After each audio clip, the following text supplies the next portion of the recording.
حضرت فاطمہ رضی اللہ تعالیٰ عنہ آپ نے چونکہ ڈائریکٹ نبی پاک علیہ السلام کی گود میں پرورش پائی ہے، جن لوگوں نے حضور علیہ الصلاۃ والسلام کی بڑی مختصر سی صحبت پائی، بڑا تھوڑا سا وقت انہوں نے نبی پاک علیہ السلام کے ساتھ گزارا، ان لوگوں کو اللہ تبارک و تعالیٰ نے بڑے اعزازات دیے، گویا حضور کی مقدس گلی سے بھی جو گزر گیا اللہ تعالیٰ نے اسے بھی بڑا مالا مال فرمایا۔ لیکن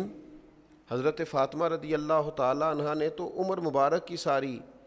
نبی پاک علیہ الصلاۃ والسلام کی مقدس تربیت میں گزاری ہے۔ تو جناب فاطمہ رضی اللہ تعالیٰ عنہ نے حضور علیہ السلام سے جو سیکھا، جو تربیت پائی، یقیناً اس کی مثال نہیں دی جا سکتی، اگرچہ ان کی روایات جو ان کی مرویات ہیں وہ بڑی کم ہیں، لیکن اس کے باوجود حضرت امام جلال الدین سیوطی رحمۃ اللہ تعالی علیہ نے حضرت فاطمہ رضی اللہ تعالی عنہا کی جو مرویات ہیں، یعنی جو روایات انہوں نے حضور علیہ السلام سے سن کے امت تک پہنچائی ہیں، ان کو باقاعدہ ایک کتاب میں انہوں نے درج فرمایا ہے، اور مسند سیدہ فاطمہ رضی اللہ تعالی عنہا کے نام سے امام جلال الدین سیوطی رحمۃ اللہ علیہ کی کتاب ہمیں ملتی ہے۔ اس میں صرف وہ روایتیں جو حضرت فاطمہ نے حضور سے سن کے امت کو پہنچائیں وہ اس میں بیان کی جاتی ہیں۔ ساری باتیں تو نہیں ہو سکتی، میرا آج خیال تھا چونکہ میں بہت ساری گفتگو اپنی بساط کے مطابق مقدور بھر سیدہ پاک کی بارگاہ میں عرض کر چکا ہوں، تو آج میرا خیال تھا کہ بہت ساری باتوں کو دہرانے کی بجائے چند ایک روایات جو سیدہ پاک رضی اللہ تعالی عنہا نے حضور علیہ السلام سے سن کے امت تک پہنچائی ہیں، اور یہ بڑی قیمتی باتیں ہیں، حضور کی ہر بات ہی بڑی قیمتی ہے، لیکن جس کو سیدہ پاک روایت کر رہی ہیں اور سمجھ رہی ہیں کہ امت تک میں حضور کی اس بات کو پہنچاؤں، روایت کر رہی ہیں، وہ یقیناً بڑی قیمتی ہیں۔ تو چند ایک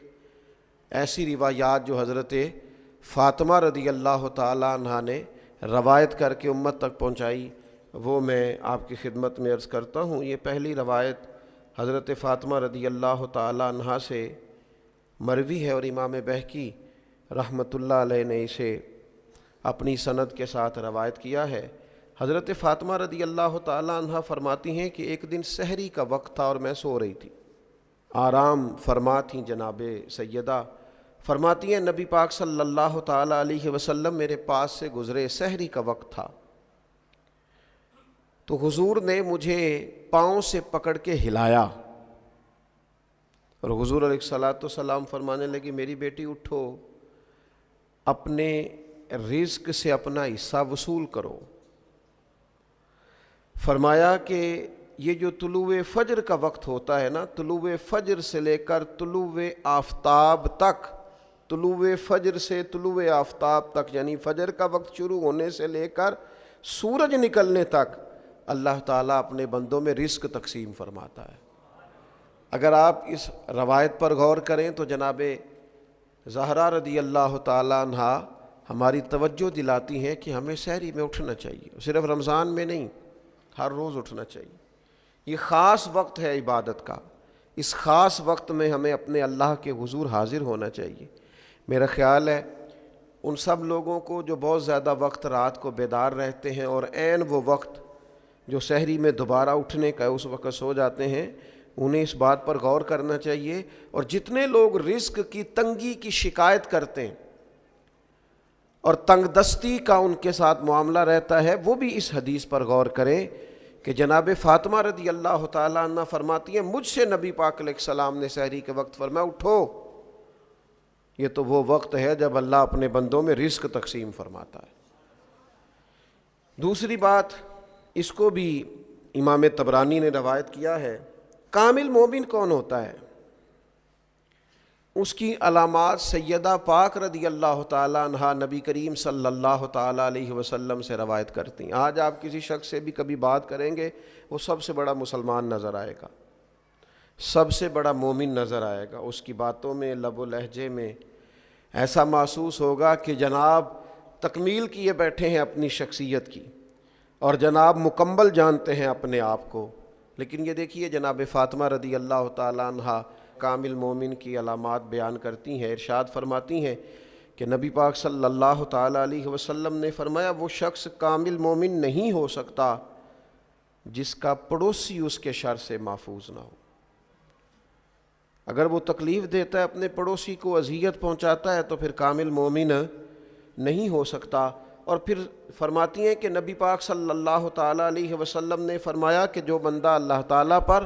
اور یوم آخرت پر ایمان رکھتا ہے اسے چاہیے اپنے مہمان کی عزت کرے، جو گھر آ گیا ہے اس کا اکرام کرے، یہ اس کے مومن ہونے کی علامت۔ اور پھر ارشاد فرمانے لگی کہ نبی پاک صلی اللہ تعالیٰ علیہ وسلم نے فرمایا جو اللہ تعالیٰ اور آخرت پر ایمان رکھتا ہے کبھی اپنے ہمسائے کو اذیت نہ دے۔ اور پھر فرمایا جو اللہ تعالیٰ اور یوم آخرت پر ایمان رکھتا ہے اسے چاہیے یا تو اچھی بات کرے یا خاموش رہے، اپنے منہ سے ایسے جملے نہ نکالے جو جملے درست نہیں ہیں، جو جملے پاکیزہ نہیں ہیں، عمدہ نہیں ہیں، مومن کی شایان شان نہیں۔ اور پھر ارشاد فرماتی ہیں کہ نبی پاک صلی اللہ تعالیٰ علیہ وسلم نے فرمایا بے شک اللہ تعالیٰ حیادار، بردبار،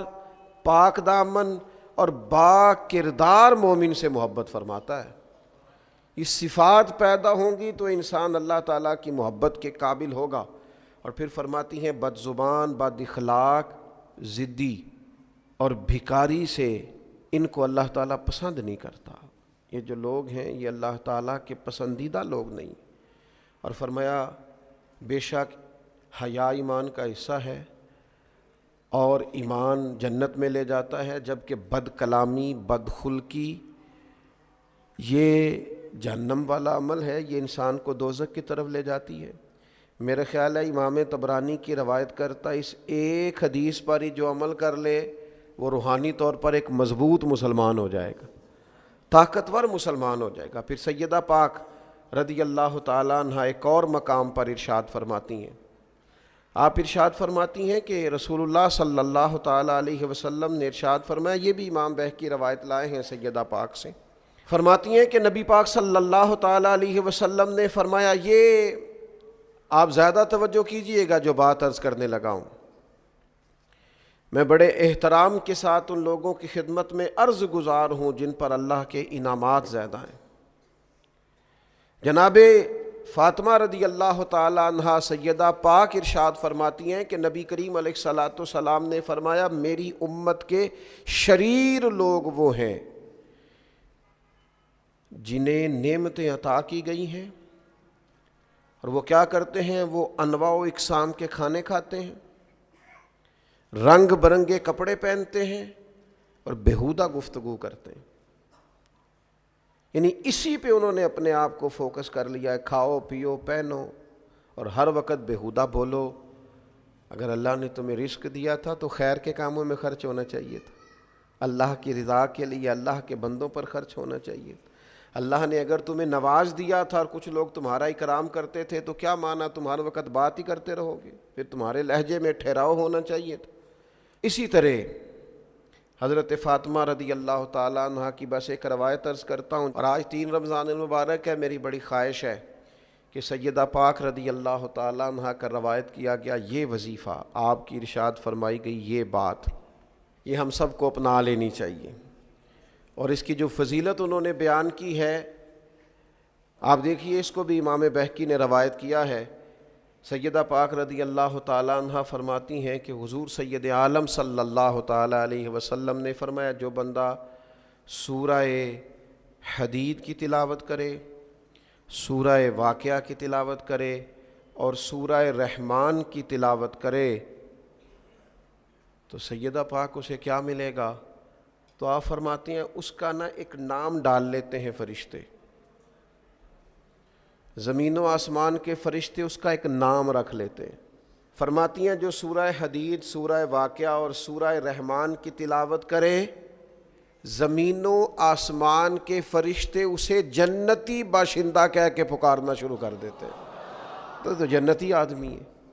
اگر اس کی تلاوت کریں، امام بہقی نے اس کو روایت کیا، اس کا نام رکھ لیتے ہیں فرشتے، جنتی جنتی کہہ کے گویا پکارتے ہیں، جنتی۔